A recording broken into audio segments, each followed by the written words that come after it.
Welcome back everybody to the Star Bazaar. Today we have a small news update for Battlefront 2, going over a few things happening in the near future, as well as some mobile game news. Let's jump right into it. First and foremost, we have been playing with the new squad system for a few days now, and though it was a much needed addition to Battlefront 2, there are quite a few balancing issues that need to be looked at. The team at DICE anticipated this would happen though, which is why they have a hotfix coming next week to address some of these issues.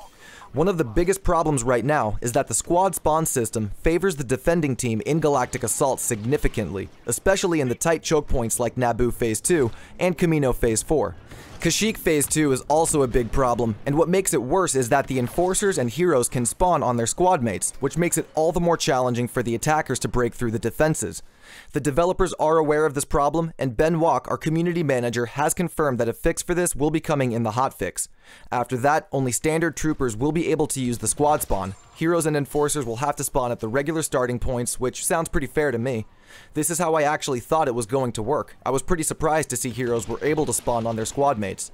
With this fix, Wookiees and Death Troopers may have a harder time getting back into the action since they're slower, but heroes and rocket troopers shouldn't mind too much. We don't know what else is coming with the hotfix, but I'm sure we'll get a full list of notes to go along with its release, which Ben has said will be either this upcoming Tuesday or Wednesday. Speaking of news next week though, Ben has also stated that he is pushing for the release of version 3 of the roadmap for tomorrow, Monday, October 1st. This updated roadmap was supposed to be released Friday, I believe, but got delayed until Saturday, and then got delayed once again for next week, with Ben staying up past midnight each night waiting for the email with the roadmap and the go-ahead to post it. It isn't confirmed to be coming out tomorrow, that is just what Ben is pushing for, and he will give us more updates when he can, so fingers crossed we see the new details tomorrow. In some mobile Star Wars game news, we got the word back in August that Zynga, the developer of popular mobile titles like Farmville, would be taking over operations and development of Star Wars Commander, the long-running canon Star Wars mobile game. This is good news for the future of Commander, as Zynga is well known for being a successful developer who puts out enjoyable titles. They have the green light to produce at least one new Star Wars game on top of Commander, with the option to do one more if they so choose. In some not-so-good mobile news though, the game Star Wars Rivals has been cancelled by Disney and will no longer be an active title. Rivals was a real-time mobile action shooter with a campaign and player versus player gameplay. It was released in Australia and New Zealand in July of 2017 and was kept in a long-running beta testing phase when it was pulled from the Android and iOS app stores.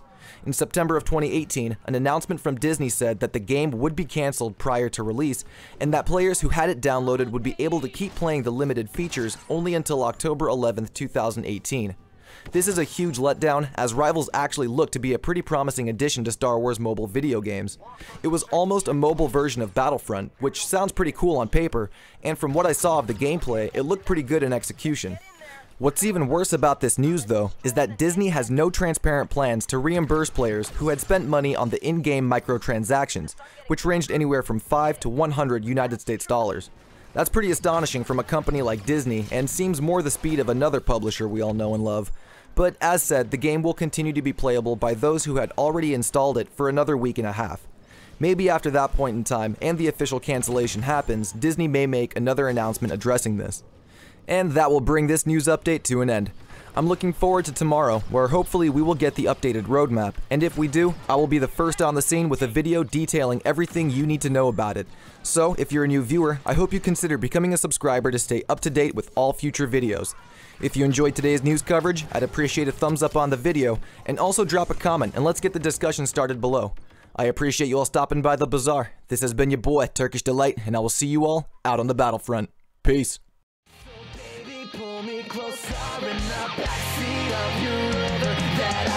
You can't afford, like that tattoo on your shoulder. Pull the sheets right off the corner of that mattress that you stole from your roommate back